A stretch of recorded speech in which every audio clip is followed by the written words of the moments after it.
Bonjour, nous sommes Joachim Sandrier et Grégoire Leguerin et aujourd'hui nous allons vous parler du projet Solaris. Nous voici sur la page d'accueil de notre logiciel éducatif Solaris. Pour commencer, nous pouvons voir en haut à droite un bouton nous donnant accès aux informations inhérentes à notre logiciel. Mais pour le moment, embarquons vers le système solaire. Nous voici maintenant dans le système solaire avec les 8 planètes d'affichées, plus le Soleil ici à gauche. Nous pouvons désormais accéder aux différentes informations accessibles pour chaque planète, par exemple en cliquant sur Jupiter. On clique sur Voyager et on obtient des informations telles que le type de la planète, la taille et la position. D'autres informations seront accessibles plus tard lorsque nous aurons répondu à certains quiz et débloqué de nouveaux niveaux d'informations. Maintenant, passons au quiz.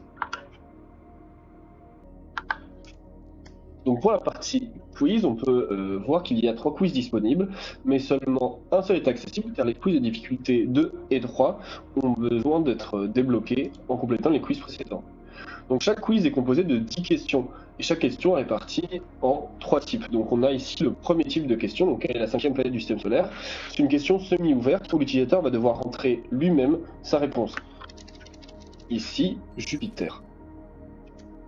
On a ensuite des questions fermées avec 2 réponses possibles, vrai et faux. Ici on a une autre question semi-ouverte. Voilà. Et Vénus n'est pas une étoile. La planète genre de notre système solaire la plus grande en taille, c'est Jupiter. Oh. Et voilà, on peut voir le 4e type de question, le 3e, pardon. Laquelle de ces planètes est une géante gazeuse, où on a donc 4 réponses potentielles. C'est une question fermée à nouveau, mais ici avec 4 réponses. Ici, la réponse est Jupiter. On peut voir que chaque réponse nous est indiquée si elle est bonne ou mauvaise grâce à un signal lumineux et auditif, et on a notre score qui s'affiche en haut à droite en temps réel. On va répondre faux aux 2 dernières questions, volontairement pour vous montrer comment fonctionnent les résultats. Donc dans les résultats, on a chaque question qui sont listées ici, les questions fausses qui sont en rouge. On peut ensuite aller consulter chaque question dépendamment, vérifier notre réponse, la bonne réponse, ainsi qu'avoir une information supplémentaire. Donc ces informations ne sont pas dans le cours, donc il est toujours bon d'aller les consulter, même pour les questions auxquelles on a eu juste. Maintenant, on se retourne dans les quiz. On voit que comme on a eu plus de 75% de bonnes réponses au quiz niveau 1, on a débloqué le quiz niveau 2.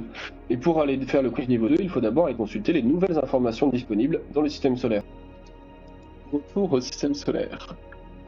Nous pouvons maintenant, par exemple en allant voyager sur Mars, observer que nous avons maintenant un bouton 2 ici qui nous donne accès à de nouvelles informations. Ici, par exemple, nous avons la masse, la température et la période de révolution de Mars. Appuyons sur Retour. Pour le Soleil également, nous pouvons voir rapidement les informations disponibles, donc qui sont toujours la masse, la température, la période de révolution du Soleil. Nous allons maintenant faire le quiz numéro 3 pour débloquer les dernières informations. Après avoir débloqué l'accès du niveau 3, nous pouvons retourner pour observer rapidement les informations de niveau 3. Donc pour le niveau 3, nous avons accès à la rotation, l'origine du nom de la planète et à des particularités sur chaque planète. Donc ici, par exemple, ce sont le nombre de satellites naturels que possède Jupiter. Le niveau 3 étant le dernier niveau d'information actuel sur notre logiciel éducatif, nous avons donc débloqué toutes les informations sur toutes les planètes et sur le Soleil, ainsi que tous les quiz correspondants. Merci de nous avoir écoutés de votre attention et à la prochaine fois dans la galaxie.